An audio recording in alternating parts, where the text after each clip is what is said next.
Welcome to the Explainer. Ever create something and just think, the whole world needs to see this? Well, you're in the right place. Today, we're going to demystify the whole process of starting an export business in India. We're turning a really complex list of rules into your personal roadmap to the global market. All right, let's pull out our quest map for today. First, we'll lay down a solid business foundation. Then, we'll get all your finances in order. After that, we're grabbing the golden ticket every exporter needs. Then you'll join the right clubs for support, and we'll wrap it all up with the final registrations you need to get your products out the door and on the move. So, are you ready? That's the big question, right? It can feel a little daunting, but trust me, by the end of this explainer, you're going to have all the clarity and confidence you need to answer that with a huge yes.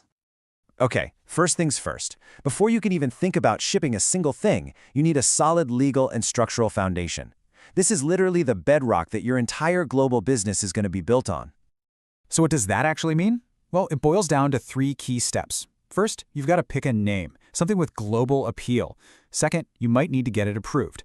This is a specific requirement for certain industries like, for instance, getting the green light from the Apparel Export Promotion Council if you're in the garment biz. And third, you officially register your company. Now, as part of that registration, you've got to choose your legal structure. You could be a sole proprietorship, that's the simplest way to go. Or you could form a partnership firm. Or you can go bigger and establish a joint stock company under the Companies Act. They all have their own pros and cons, so you've got to pick the one that really fits your game plan. With your business legally set up, it's time to get your financial passport ready for international trade.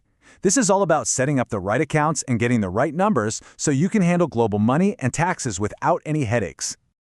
And this part, it really comes down to 3 financial milestones. You got to get a permanent account number, or PAN, then open a very specific kind of bank account, and finally, register with the sales tax authorities, because that's going to unlock some important perks. So you might be thinking, a PAN is just for taxes, right? Well, for an exporter, it is so much more. It's your ticket to some pretty sweet financial benefits. You see, the government offers a bunch of exemptions and deductions on export income, and this little number is exactly how you claim them. And this is a big one, so pay attention. Not just any old bank account is going to cut it. You have to open an account at a branch that is specifically authorized by the Reserve Bank of India to handle foreign exchange. This is absolutely non-negotiable. It's the only way you can legally get paid in dollars, euros, or any other foreign currency. Okay, legal stuff? Check. Finances? Check. Now we're getting to the really good part. We're talking about the single most important registration you're going to get. Seriously, think of it as the master key that unlocks the entire world of exporting. And I'm not being dramatic here. This is the absolute deal breaker.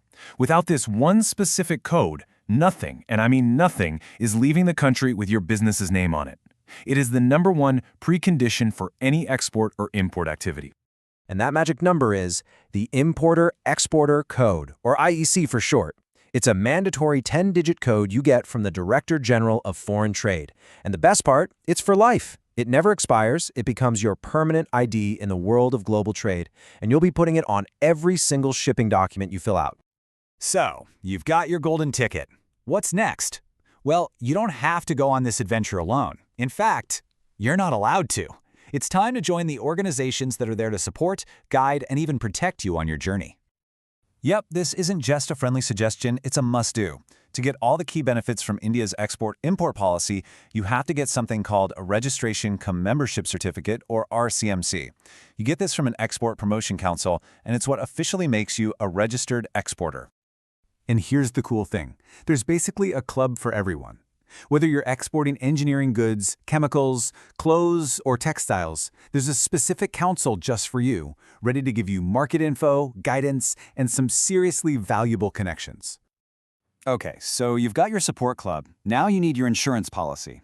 That's where the Export Credit and Guarantee Corporation, or ECGC, comes in. Registering with them helps make sure you get paid, even if things get a little unpredictable out there in the world with political or commercial risks. It gives you peace of mind, and, bonus, makes it easier to get financing from banks. All right, we are on the final leg of our quest. These last few registrations are basically the administrative keys you need to make sure your goods don't get stuck at the port and clear customs nice and smoothly. Next up is something called Central Excise. Now don't worry, this doesn't apply to everyone. It only kicks in if your goods are excisable and you cross a certain sales threshold here at home in the domestic market. For small-scale units, that limit is 100 lakhs, and for others, it's 50 lakhs. And finally, the last piece of the puzzle, the Business Identification Number, or BIN. And honestly, this one is all about making your life easier. It's based on your PAN, and it gives you one common ID to use with everybody: customs, income tax, the DGFT. It just streamlines the whole process, so you're not juggling a bunch of different ID numbers. Okay, deep breath. Let's do a quick recap of our Quest checklist. You need your firm registered, that special bank account for foreign currency, your PAN, the all-important IEC, an RCMC from your Industries Council, and your BIN. Tick all those boxes, and guess what? You are officially ready to go global. So there you have it. The path is clear. All those regulations, codes, and registrations, they're not roadblocks anymore. They're just steps on the map. You have the map. So the only real question left is, what are you going to share with the world?